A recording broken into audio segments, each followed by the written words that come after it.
Rukun negara telah diisytiharkan pada 31 Ogos 1970 sempena ulang tahun kemerdekaan Malaysia yang ke-13 oleh Seri Paduka Baginda yang di-Pertuan Agong Almarhum Tuanku Ismail Nasiruddin Shah Ibni Almarhum Sultan Zainal Abidin yang di-Pertuan Agong 4. Rukun negara diperkenalkan berikutan peristiwa 13 Mei 1969 yang melemahkan perpaduan antara kaum di Malaysia.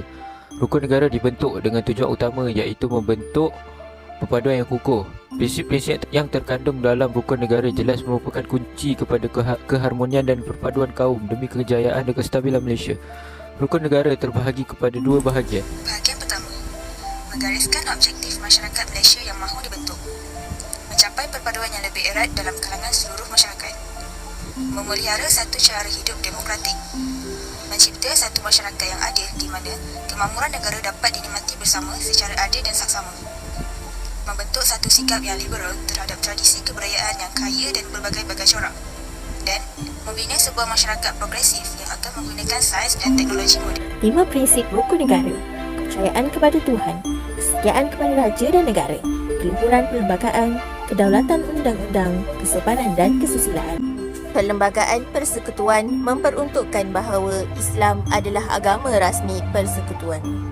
Tetapi agama dan kepercayaan lain boleh diamalkan dengan aman dan tenteram di mana-mana bahagian persekutuan. Jawatan kuasa penggubal rukun negara menyinari akan pentingnya agama dan kepercayaan kepada Tuhan dalam kehidupan manusia. Ketiadaan agama boleh meruntuhkan kepribadian seseorang dan merosakkan bangsa dan negara. Kesetiaan kepada raja dan negara adalah berteraskan kepada amalan sistem demokrasi berparlimen, dan raja berperlembagaan dengan Seri Paduka Baginda yang di-Pertuan Agong sebagai ketua negara.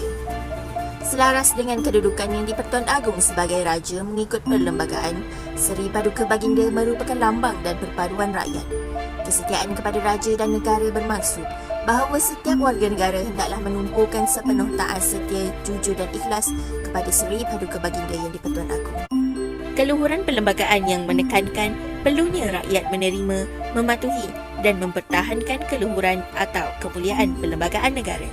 Perlembagaan negara adalah sumber perundangan yang tertinggi dan berfungsi untuk memberi perlindungan kepada setiap rakyat negara ini akan hak dan keistimewaan mereka sebagai warga negara Malaysia.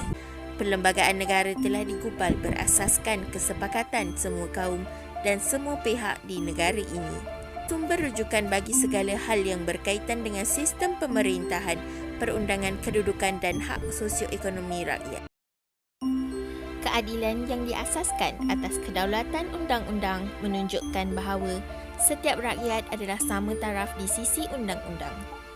Selain itu, kebebasan asasi juga terjamin bagi semua warga negara Malaysia.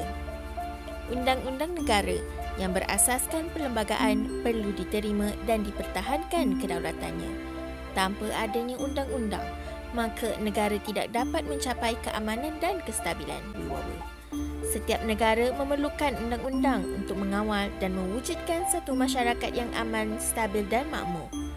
Menerusi kewujudan undang-undang juga, ianya akan menjamin kehidupan anggota masyarakat agar dapat hidup dalam suasana yang teratur dan selamat tanpa sebarang bentuk kekacauan. Prinsip ini menekankan perkembangan personaliti dan tingkah laku setiap rakyat.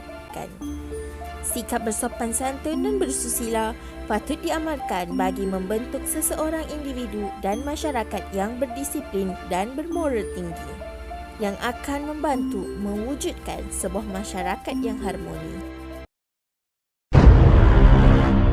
Kini, rukun negara bagai diabaikan dan kepentingan rukun negara semakin tidak diutamakan. Kenyataan demi kenyataan dan keluhan berbau perkauman yang sensitif semakin berani dicetuskan oleh pelbagai pihak. Mungkin sudah ada terlepas pandang dan terlupa kepentingan rukun negara dan falsafahnya. Kesimpulannya, rukun negara bukanlah sekadar prinsip yang hanya dilafazkan dengan ikrar, tetapi ianya menuntut kesungguhan setiap warga negara untuk menghayati dan mengamalkannya. Justru mengamalkan rukun negara akan melahirkan masyarakat yang bersatu padu, berhibah tanpa mengira kaum serta bersikap saling menghormati antara satu sama lain.